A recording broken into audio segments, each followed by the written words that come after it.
Okay, we're doing a replay review for Lord Nosferatu. This is in the Loewenhardt. Here's some... Oh goodness. Sorry, it's like 2 in the morning. Here's some significant up-tiering. North Carolina is definitely going to be a significant amount of AA. Colorado as well. Amagi is going to be similar to a Colorado, and I believe the Vanguard probably similar. So none of these are a slouch for a tier 6 carrier. And in general, you probably don't want to interact with them if you can avoid it. New Mexico, maybe you can set on fire. Mogami, Telen are going to be significant sources of AA against you. Zara would be good to Citadel, but unlikely because it's going to turn. Pensacola, good Citadel target. Z31, good target for harass.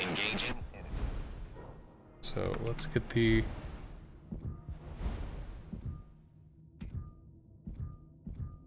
thingamajig on that tells us about ships and stuff.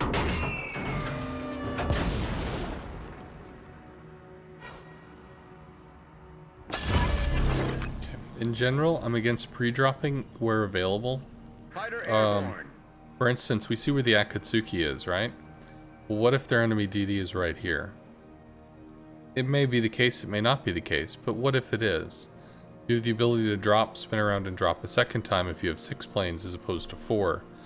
The Telen is at a significant distance. You might take a little long-range AA. Of course, the DDs could also be... Sorry, I'm tired. The DDs could also be over at Delta, so they might not be at A. But, I mean, it's something worth considering, right?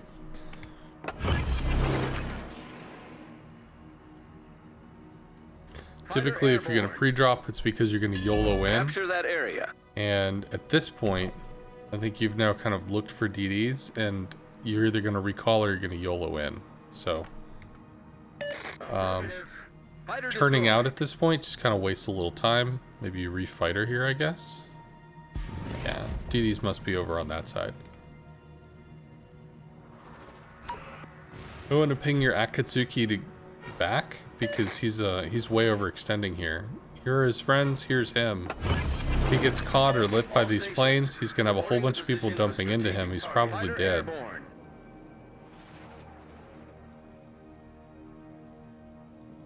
Cool. So there's the Z31, and yeah. So imagine, reporting the position of a strategic again, target. if we had 6 planes here, that's easily 2 attack runs, potentially 3. Whereas now we are hard limited to only 2 on a Z31 that's extremely isolated. Its AA is not terrible, so it is what it is. Prompt was fine. Concentrate fire on the designated target. Can't guarantee you hit. Oh. If you've got 2 drops in this circle, by the way, good technique on the starting the reticle and stuff. If you have 2 drops in the circle, we've already seen you can still miss. Dropping with a single bomb is half as likely to hit, so which means twice as likely to miss. It's kind of a Hail Mary gesture. It's better than nothing, right? But always make sure to temper your expectations on that. At least your Akatsuki got out. That's nice. Hopefully it hits. It did. Nice. Coming out with bombs. So in this case, because you pre-dropped, you get to come out with a full 6 because those 2 had come back. So that's nice. You're out here, you can keep working on this pretty quickly. Our team has taken the lead. Do the thing. Nice drop. Cool. Enemy So destroyer blown up. both of their DDs are down. This is putting you in a pretty sexy little position here. And now let's look at the map. So we're 4 minutes into the game. You've got a Shiratsuyu and an Odin. Odin's kind of overextended, but at least there's nothing to catch his side over here. Besser's not going to be, you know, shooting broadsides at this dude. So he's pointed in at the enemy. There's what? 4 over here, 5, 6, 7, 8, 9. That's dead. Yeah, so this is everybody. These bow into the threat, which is cool. You have a Shiratsuyu. These guys theoretically will move up or at least attempt to do something. This now becomes your weak/vulnerable flank. Because all 3 of these are on top of each other, then the real question is, how do you get in to do something useful? If you come in on the Zara, you're taking Mogami, which is tier 8 AA. You're taking New Mexico, which is tier 6, but it is a battleship, so it's not going to be a slouch. And the Zara in general, I think, is tier 7. Yeah, so it's not going to be a slouch either as a tier 7 cruiser. AA has a big transformation from tier 4 to tier 6, namely that there's almost none to, well, there's something, but there's almost a bigger transition from tier 6 to tier 8, where it goes from doing something to doing pretty significant amount of oof. Tier 7's kind of in that mid space. It's not amazing. It's not really going to bring down a tier 8 carrier, but it's going to stress a tier 6 carrier. And having all these 3 ships on top of each other, this is a one-way trip. You might get 4,000 damage out of it, and you're going to lose potentially 4 planes for doing so. This is a little bit tough of a choice. The Vesser, however, would be a better choice to go after. One, because if you go into them, you're definitely getting 2 bomb drops. You're probably not going to miss because the Vesser's huge. I mean, it's a carrier compared to cruisers. So you probably proc a damage con. You get some hits into it. You soften it up. As opposed to striking a hard target. You want to strike where you can get in. You know, where you have an entrance. If you're playing a fighting game, don't throw a punch while somebody's just sitting there blocking. Throw a punch when they put their block down. Throw a punch when they start to move. You know, try to find your ways, the times for you to be able to slip through their defenses and get in and do something, as opposed to just slamming your face into those defenses and potentially getting hurt for it. So if we look right now, you know, we were yellow before, we're red. That's one plane, we're yellow. There's another plane gone, almost instantaneously. And they get a drop, and a third plane is down. Does the 4th drop? The 4th gets out. So, I mean, that's a significant amount of damage that you took to get a single bomb into a cruiser when there's an Odin, a North Carolina, a Baltimore, and New Orleans that are going to be able to shell this shit safely. As opposed to, you come in, you strike a Vesser, you lose 2 planes, you hit for 8k damage, you pop a damage con, you come back with rockets, you nail this dude, you got people that are gonna kill this stuff too. It's not a bad idea at this point to try to work on this offside flank, or the D side flank. Because the sooner they're dead, the sooner these guys on the ground, or on the water, are gonna start rotating over to find something else to shoot, and start assisting the A-side flank. But because they're literally on top of each other, there's only so much you can do. And for the most of it, they should be able to handle it. That being said, the Odin might get focused down. These guys are pretty far back. They might not actually get significant damage in. The Shiratsuyu is probably going to rush the Vesser. So it has the potential to collapse, but right now they're in a pretty good situation. I would think this is going to be more about what you can kind of shepherd. And let's think about what are your ways in. You could try to rocket the Tallinn, sure, but rockets are going to be broadside, so where are you going to come in? You're going to fly across Pensacola, Amagi, and Colorado AA to try to cut in on the Tallinn. So you're going to be coming in with 6 full planes on a tier 8 cruiser to try to get 2 planes all the way in to take that shot. You definitely lose 4 on the way in, potentially the 5th on the way out. Might be a good shot. You might get hurt. Realistically, you're going to have to start poking on the fringes here, because you are not top tier, you are bottom tier. So that probably means more like torpedoes into the Colorado. You could put rockets into the Vesser, it's an exposed target. You could take bombs if the Vanguard shows on the 1 line, away from cruiser and other support. Try to think about how do you nibble at the edges. You know, if you've got a sandwich, some people don't like the crusts on the sandwich, you cut off the crusts. How do you nibble away the edges of the problem? Because getting to the center of the problem is just going to be so damn hard. Specifically when bombing this group of 3, for instance, bombers are going to come in over a ship, which means there's long range, medium range, short range AA. They're living in that short range to get from point to make their attack. So they get all the way into the hardest, nastiest AA there is, and then they linger in it. As opposed to torpedoes or something where they're coming in, long range, medium range, drop. Maybe they kiss the short range and they're out. Or rockets, long range, medium range, shot. And then they're out. So at this point, I think it's more just kind of like looking for your ways in. Another thing that is worth noting. Cool, Vesser is down to the Odin, rockin'. Not too surprised, although frankly with his position, I think he should be concerned about all this shit over here. Biggest thing at this point is going to be, if we look at your detection, you've got, now that the Vesser's gone, and really the Vesser wasn't a surface threat per se, you've got 1 grid square, 2 grid squares of space. So if we look here, we've got 10 kilometers. No, I'm sorry, that's your planes. 13 kilometers down here. 13 is over roughly 3 grid squares. So I think it's roughly 5 kilometers a grid square, give or take. So you've got 10 additional kilometers to fly from point A to point B every time you're moving. This says, yeah, so 10 additional kilometers is a fair amount of time. If you're able to move up even just 1 grid square, just maybe to this point, that trims off 5 clicks, that trims off 8 to 10 seconds between your ability to do something and then go back and find something else to do. So definitely you can move up and be more aggressive. Their DDs are dead. Their CV is not working on you as any kind of priority. How do we know that? CV's dead. So there's no surface threat at the moment, so you could actually start to play very aggressively if you wanted to, in terms of position. Something else in terms of the rocket planes, minute. Whenever you hold down your boost, the boost is going to drain. When you let go, it's going to continue for about half a second until the server kicks over and goes, oh, he's regenning now. So it goes down, you let go, and now it starts to regen slowly. You start to push, you let go, then it starts to regen. Like, there's a brief hesitancy there. So if you think about it, every time this boost comes up, minute, you push it and go down, you're losing half a second of regen. Or, you know, quarter second of regen. So minute. That's 4 minutes. That's 1 second. That's 1.5 seconds of time that could have been regenning, which helps get to you point A to point B faster.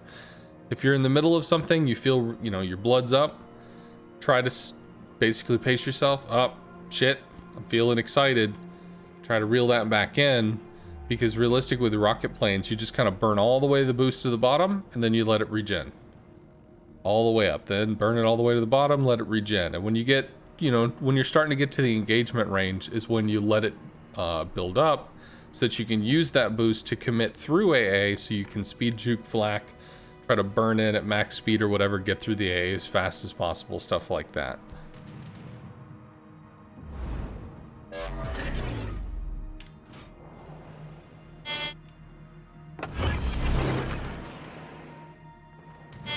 Okay, so it is unfortunate your Odin is pushing, your New Orleans is backing off. This is a bit of a disconnect here. Trying to work on the Megami, he is isolated, which is good. This is a great thing to go after. However, this shot right here is a bad one. Megami's going to go behind an island. German rocket planes, when encountering even sand on the water, they're tuned in such a way that they have to go low to the water, which means they respond to dirt by raising up, which changes the shot. So it's very likely that when you're coming in here looking to make this shot, as soon as you get even close to this island, it's going to rip you off course. You can slow down in preparation for it, but it can still screw with you pretty bad. Akazuki is bailing. Talon is actually moving up really aggressively. This is probably going to get him killed, and this is going to end up being a 4v2 if the Akatsuki bails. So I'm still concerned about the A flank, whereas I'm less concerned about this, although when the Odin goes down, this is going to be more of an even, awkward matchup. But big thing, yeah. So, oh, that was actually on a good line though, even though they disappeared. Okay, like the turn. He's turning in, it is what it is. Got a Citadel. So the Megami has... So what just happened there? Well, two things. One, he got behind the island, you didn't get to see him, so that screwed the first shot. So in general, the island, Rocket Island interaction is going to be rough. But there's another thing that happens there. So the Odin is dead because he extended while everybody else was chilling out. If there's not gun pressure, CVs are very accurate. You can go to a place, set your reticle, take your shot, do your thing. However, if you have some kind of gun pressure, if that, you know, Odin was actually still here looking to shoot the Megami, well, he doesn't want to turn fully broadside to that. He might turn broadside and get owned, but having the recognition that, ooh, that dude's looking at me, and the pressure that comes off of it constrains that movement somewhat. So that at least helps you, you know, have a way in. And again, it's kind of looking for that, you know, defenses in a fighting game. How do you get through the defenses to do the thing? And having some kind of constraint on the enemy allows you to find that line that's gonna slip in, that's gonna do the thing. And right now, it is good to strike the Megami in the sense that he's not in the group of 3 anymore. The Megami is off by itself. You actually got to get 2 strikes off as opposed to losing, you know, a lot of planes making even a single strike. However, because nobody is here to follow up on this, he could just spin in a circle all he wants. And while yes, planes are very fast, if a ship performs half a turn over a short distance of water, you have a few options. You can try to outrun the ship while in close range AA, in which case you probably do outrun it, but then how do you hard cut in while you're taking massive, you're taking, you know, the highest amount of damage possible from the enemy ship.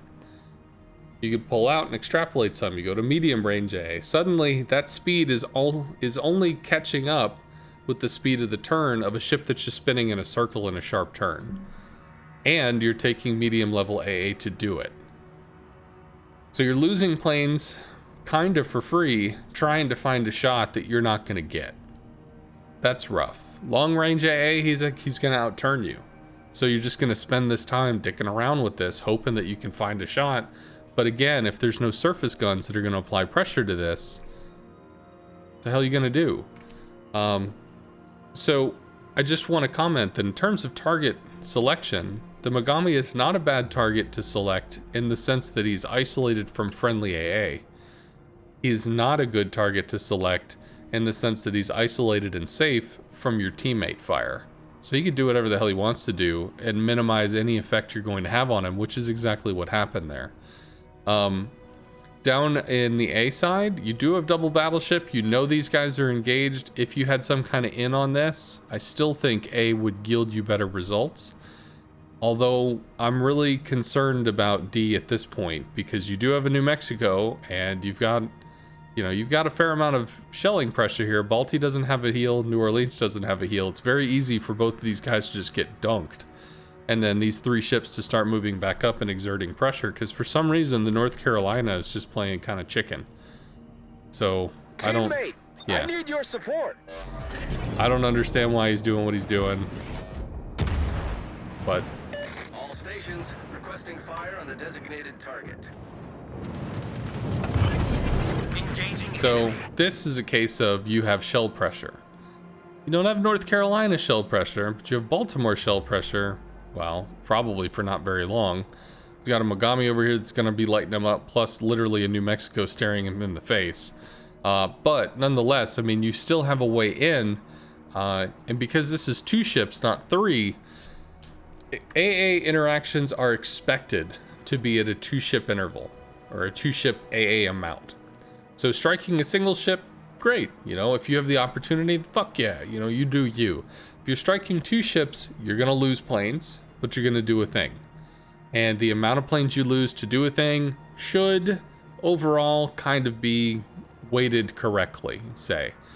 In some cases with tier 10, heavy AA ships, specialized AA ships, that may not be the case, even with tier 8. But, you know, in tier 6, 7, and the basics of 8, really striking that 2 ship should be approachable. This is definitely approachable. I do like this choice of shot. The enemy is just running around in chaos over here. So, I mean, ultimately, A seems to be sorting its shit out. It's just D is currently weird. Okay. If you can, do not torp the Zara. Obviously, I think you're going to, but 1, you have 9 seconds remaining on this. 2, you have all kinds of boost you can use, so you could slam back on the boost, slow down, hook in on the New Mexico, because this Zara is going to turn so hard. He's already committed to the turn, He's gonna full broadside in front of a Baltimore. This dude's gonna go down. He might actually be able to full turn before the Balti has another shot. But your torps don't matter here unless this Zara comes in and he's gonna catch this line. This line right here. If you're able to bracket with torps or throw torps back here, he hard turns and goes, ah, shit! And then he turns back, which prolongs the amount of time that he's going to be showing that broadside to the Balti to just straight up get him killed. So either you torp the New Mexico because you're going to do damage, or you torp behind the Zara to force him to abort his turn, as opposed to just turning into the torps and dying, and stay broadside to force the kill on the Baltimore. Because right there, I think he just turns. Or even outruns them. Is it a kill? Okay, well, it worked out. Fighter destroyed. Cool, moving up, being more aggressive with the hull. Yeehaw. New Mexico's bombs, you've already got bombs selected, cool. Lennon and the Nagato are still doing stuff over at A. Balti is somehow not dead. It's pretty cool. Our victory is in sight.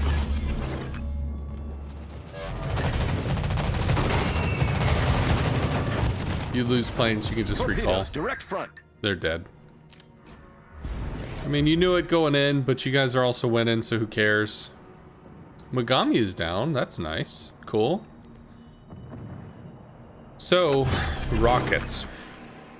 Only thing on this field rockets are going to be critically effective against is a Pensacola, and if we look at what the ends are going to be coming across the Colorado to try to come in and strike broadside, or go all the way to the bottom of the effing map to swing around on the bottom side. Realistically, you got 6 planes. It's the waning moments of the match. It does look like you guys have exerted a fair amount of pressure. You've got all your caps. You can be a little greedy with your resources. Don't be afraid to use your engine boost to be able to burn through the Colorado to the Pensacola. You get 1 shot. You do not get 2 here. Pensacola AA is tier 6, but it's not shit. It feels tier 70. Colorado is tier 7. So, I mean, you're going to lose 2-3 planes coming in, which means you don't get multiple attacks. Now you get multiple attacks. And we start getting into, can you be outturned by a surface ship? Yes. But you go 200 knots, and they only go 25. Yeah, but they're 3-something kilometers away from you, so that turning difference is just, it is what it is. Realistically, with how hard this dude is turning, don't chase, turn away. Turn away, break out of his AA range, and try to use shell pressure. He does have a Baltimore that's taking shots at him, so he's gonna have to straighten out at some point. He can't just turn and spin and show side here to die to the Balti. The Balti already has 2 kills, which obviously means he knows what he's doing. So turn away from the AA, cut south and follow safely so that you can commit when he's committed to a line. So he's got defensive fire going. That's pretty tough. So if you were able to pull out and you're able to move over here, one, you're kind of letting defensive fire punch its way out a bit. But consider how many planes you've lost. You've already lost 4, just about 5 planes, because a Pensacola is not bad. It's tier 6, but it's kind of tier 7, and if it's got defensive fire, if this dude actually plays anti-plane, suddenly that tier 7 feels more tier 8.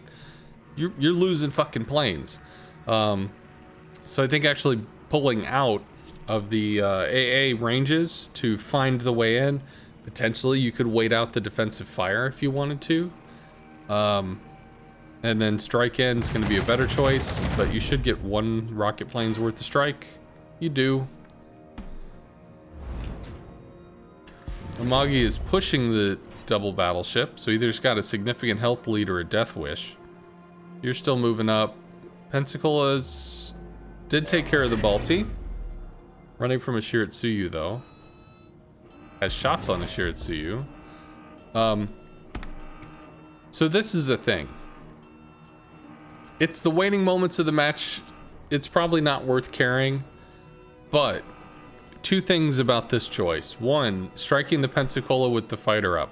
You already saw what the Pensacola's AA was. It wasn't shit.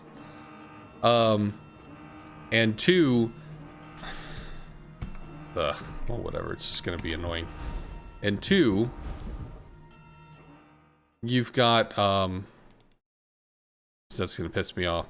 If you strike the Pensacola here, we've already seen before, even though that reticle is very thin, if you're striking into a destroyer, it's possible for both bombs to miss, right? Pensacola, tier 6, it's a cruiser. You might hit 1 bomb. It's not enough to kill. It's got 7,000 health. You need probably 3 bombs, because you're probably going to hit a saturated section of the hull. Just going to cut the bomb damage in half. Instead of being 4, it's down to 2. Maybe you ride high on a fire or something, but it's probably going to end up being 3 bombs. And not only did we just see what the Pensacola AA is like, but he's also got the fighter up. This is a one-way trip.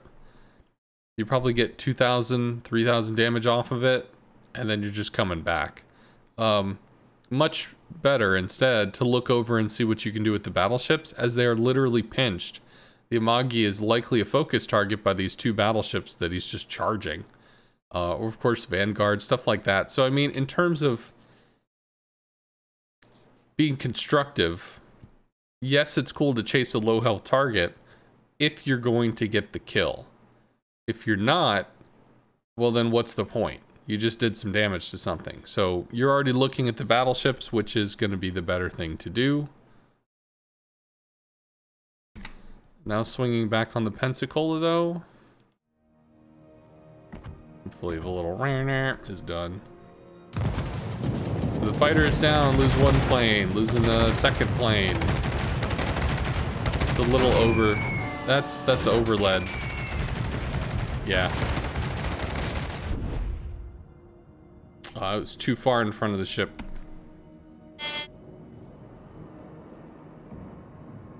So I mean, the Amagi is in a pretty shit-tastic position right now. This dude's super screwed.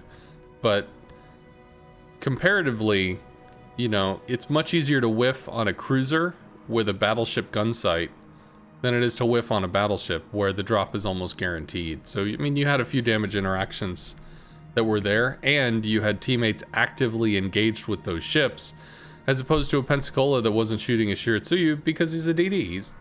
He's off the grid, you know, you can't see him. So Pensacola's not doing shit there. Everybody over here is looking at battleships. Looking at the battleships probably the better choice. Now, you might be able to get the Citadels on the Pensacola while he's running, but it turns out he gets out because of the end of the match. This is a good game. It's a low damage game, but that's okay. It's a high tier game, so you have to pick your way in. You have to make your... You have to pick your battles. When you're playing a tier 6 CV... Sorry, let me back up a bit. A tier 4 CV has terrible damage. Let me change this, I guess. Ooh, yay, my room and stuff. Hey, look, there's a shirt. Tier 4 CV has terrible damage. Terrible speed. It provides extremely small amounts of influence to the party. Hey, it could spot something. Yeah, sure. But in general, the CV is going to be not great. Why? Because it's a training tier. So if it's going against tier 6s, it's going to be able to do something because tier 6 AA is terrible, relatively. I mean, it's not as bad as tier 4, but it's not great. But it's not going to do very much. It's going to have to pick its battles against people that are grouped. It's going to be very ineffective. It just is what it is. The Loewenhardt up tiers well because it's got a lot of speed, so it can deal with the larger map sizes when you go to tier 8 maps as opposed to tier 6. It's got pen on the rocket, so it can actually Citadel higher tier targets. Has HE bombs, which can set fires on high tier targets. It doesn't care, whereas the Vesser, you might not be able to Citadel anything that's not tier 6, which could suck.